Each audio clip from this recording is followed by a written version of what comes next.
Hello, everyone, and welcome to Kasha's Sewing and Fashion Center. My name is Brenda Holtz, and today I want to share with you some need to know basics. And these are basic things that you probably already know or you should already know. But if you don't know, I'm here to share with you.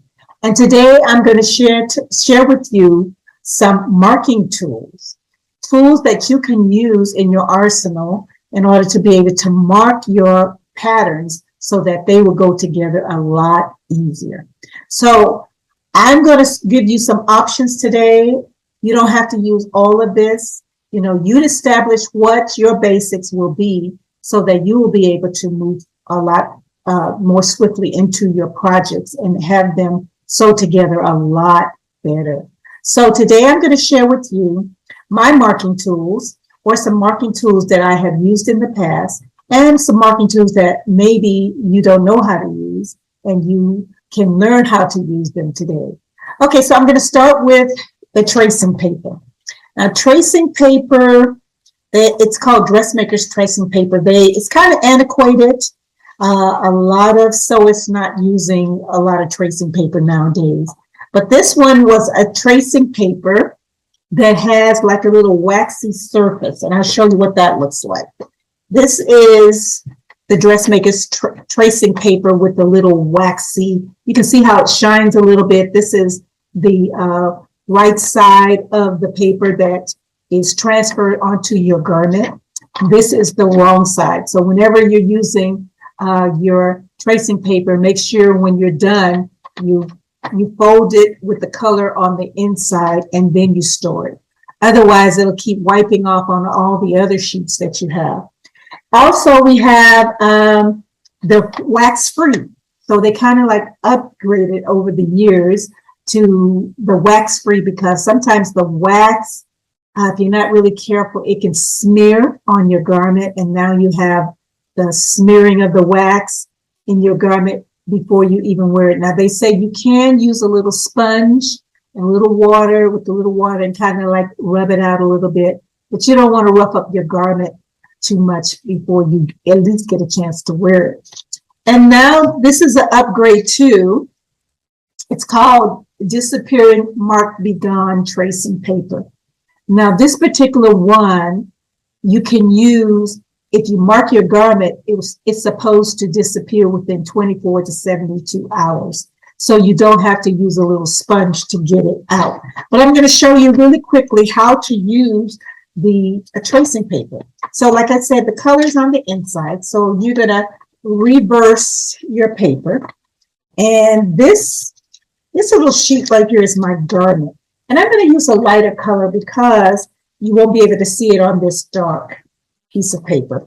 So when you're ever doing like darts and things in your garments, when you have to actually follow the lines in order to get the dart exactly the way it was on the pattern. So you can use lines. So you're going to open up your pattern. You're just going to unpin the part where the dart is. Leave everything else pinned together. So you just want to get in there, place it in there enough so that you can get the dart. So I just kind of folded this back like this.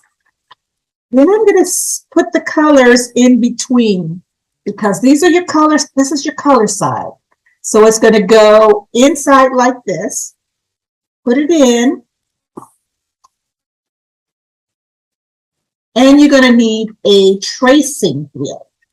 Tracing wheel is going to be necessary in order to get your colors onto your fabric. So I like to kind of use a ruler if I'm doing a dart, and you're going to use a tracing wheel with sort of like a serrated edge.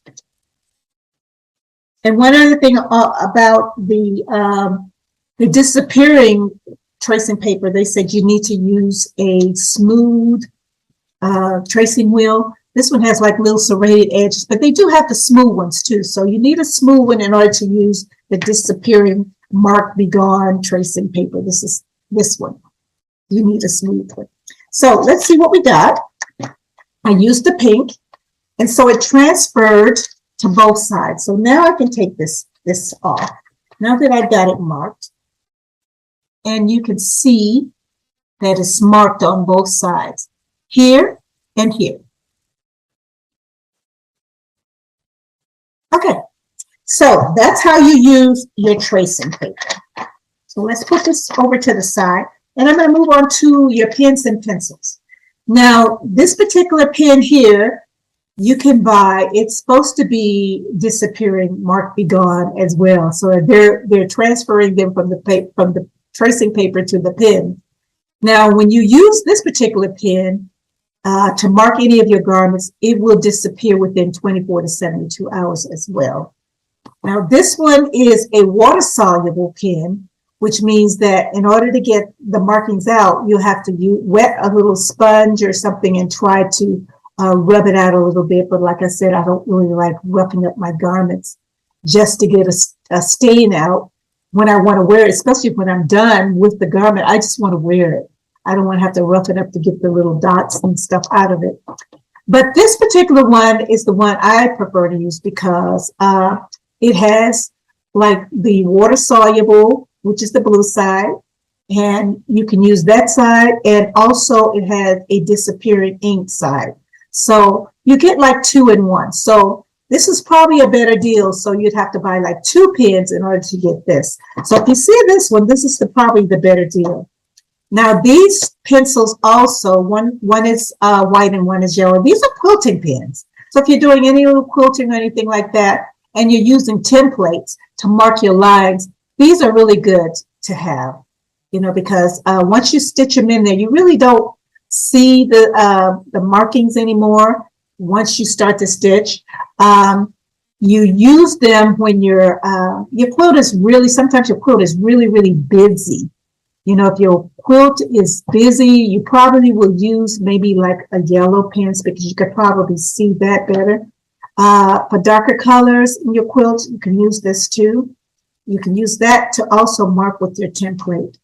Other than that, if you have a wonderful quilting machine that does all of these wonderful stitches, you don't even have to mark it. Now, moving on to the chalk markers. Now, this one is a clay chalk marker. And you can buy these in the store, and they make wonderful lines on your garments in terms of marking. You can see how vivid the markings are on this particular sample. But the only thing about it is sometimes you have to use a little sponge to get it up, or maybe you can dust it off, but it smears a lot. And I don't particularly like to use it in all my garments because they do have a tendency to smear, and you'd have to really, you know, like wipe it to get the stain out if you need to get it out and it's showing on the right side of your garment. The other one is also a powdered chalk marker. And it has, this is your little refill, this little window here in the chalk marker. It has your chalk in there. You pull the little plug out, and then it drops down into where this little wheel is. There's a little wheel at the bottom of this chalk marker. And so you can also use this to mark. It has a much finer line that you can use, which is probably a lot easier to get out than this. It is like powdered, so you may be able to use a little sponge or something to get it out, get the markings out if you need to get them, especially if they're going to be showing on the right side of your garment. Now, also, this is a chalk marker too, but it's waxed. And this one I really, really like because I can mark my garments all day long. I can mark them like this, but when I want to keep them in there, they will stay. It won't disappear until you iron it. And you put the heat on it, you iron it. Let me turn my iron on. You iron it and the mark will disappear.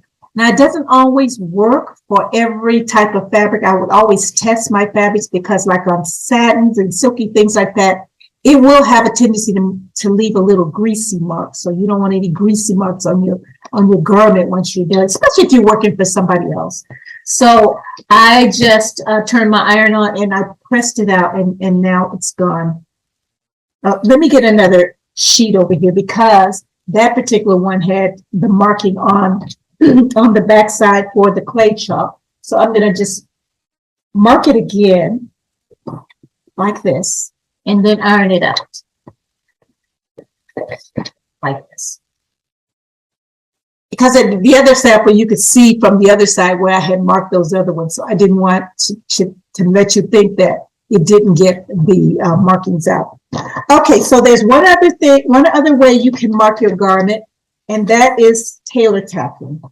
And if you're familiar with tailor tacking, you're going to use a thread and needle, and I use like basting thread, and you need to wax the threads together. If you have a waxer with the casing on it, you put both threads in the same hole and then pull them together. And whenever you want to separate, whenever you're doing some basting, you would separate the stitches, one on one side, one on the other, and then you pull both threads through. So that's how you wax your thread, just in case you were wondering what that is for. So I'm going to do a quick little tailor tack on these little samples. And when you're doing a tailor tack, and let's see this little pattern. So if I'm going to do a tailor tack, and I think I will do a tailor tack on this one. That way you can see how it works. Because at the end of my dart, if I'm not going to put any lines on it, and I'm going to pin this together. If I'm not going to put any lines from my tracing paper onto my garment, I have to have some way to mark it otherwise. So when you're marking your garment, you're going to scratch a little hole right there at the end of your dart. So when I scratch that with my needle, it's going to cut that little dot. It's probably like a little round circle at the end of a dart. So you're just going to go in, make a little stitch, and come all the way, pull your thread up to about 2 inches, and then stop. You're not going to pull it all the way through. And then you're going to take another stitch in the same way you did the first one. And it's going to make a loop. And you make the loop probably about, I'll show you how to do it. And then you're going to cut it. I'm going to cut it because you're going to cut that to about 2 inches. And then once you get it, you're going to take your pattern off. And I think you can see it better this way. That is my tailor tack. It has like a little loop here. And then it has a tail on this side and a tail on that side. So it's about 2 inches on either side plus the circle. Then when you take your pattern off, you're going to pull those pieces together because you just sewed them. But if you pull them like this, it's going to open that up so you can cut it. So you cut it in the middle like that. Now both sides is marked. Those are tailor tacks. And I like to use the tailor tacks too in a lot of my garments because they can pull out. You didn't put any knots in it or anything like that. So when you're done, you can just pull that out or cut it out if you have to. So that is all the marking tools I have for you today.